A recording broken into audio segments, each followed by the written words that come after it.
Bonjour et bienvenue dans le monde de notre vie intérieure.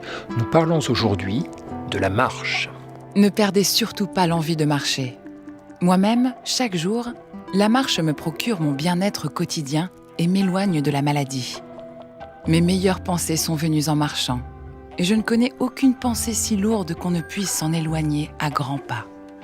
Søren Kierkegaard, lettre à sa belle-sœur Henriette.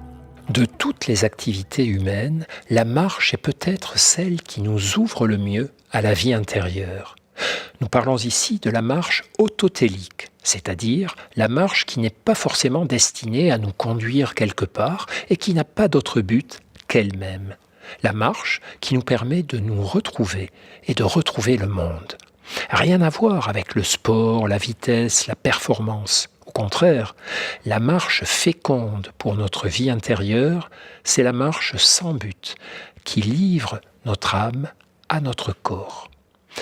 La marche nettoie notre esprit des soucis. Nous disposons de nombreuses études montrant que lorsqu'on commence à ressasser, l'acte le plus intelligent et le plus efficace pour interrompre nos ruminations est d'aller marcher, au moins 10 minutes, d'un pas rapide.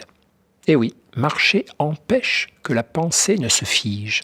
Lorsque je marche droit, mon esprit cesse de tourner en rond.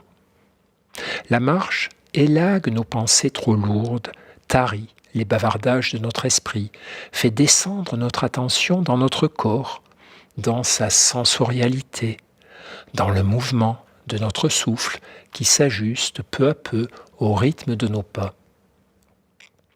Un silence habité se fait à notre esprit, puis peu à peu, une fois le rythme pris, une autre manière de percevoir et de penser émerge.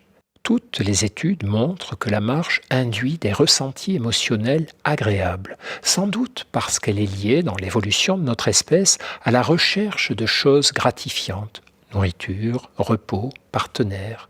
Du coup, rien d'étonnant par exemple à ce que la dopamine soit le neurotransmetteur à la fois du plaisir et de la coordination motrice, dont le déficit dans certains circuits cérébraux est associé par exemple à la maladie de Parkinson. Oui, la marche est l'allié de la vie intérieure, écartant le bavardage de l'esprit lié aux trivialités sans cesse répétées du quotidien. Elle renforce notre présence à ce qui compte, le chant du corps, le mouvement du monde. Les conditions idéales de cette marche féconde, avancer seul et dans la nature. Pas d'autre effort que de mettre un pied devant l'autre et de se donner du temps. Alors, comme l'écrit l'écrivain voyageur Nicolas Bouvier, des idées qu'on hébergeait sans raison vous quittent, d'autres au contraire s'ajustent et se font à vous comme les pierres du torrent. Aucun besoin d'intervenir, la route travaille pour vous. Le chemin importe peu.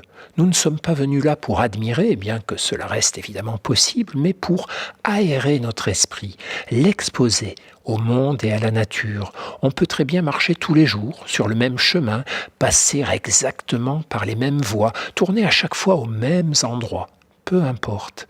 Il existe près de Kyoto un sentier que les locaux nomment la promenade du philosophe, en hommage à Kitaro Nishida, qu'il empruntait, dit-on, chaque jour.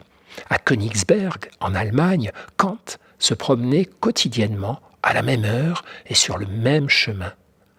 En marchant, on renoue avec la tradition des philosophes péripatéticiens, du grec péripatétikos, qui aime se promener, dont Aristote fut le chef de file et qui appréciait de réfléchir en déambulant et en discutant entre eux. Car la marche, d'autres études l'ont prouvé, a aussi pour vertu de faciliter la créativité, la concentration, la neurogenèse, etc. Mais ceci est une autre histoire. Et d'ailleurs, il est maintenant temps, pour vous et pour moi, d'aller nous dégourdir les jambes. À demain, et ne perdez jamais le lien avec vous-même.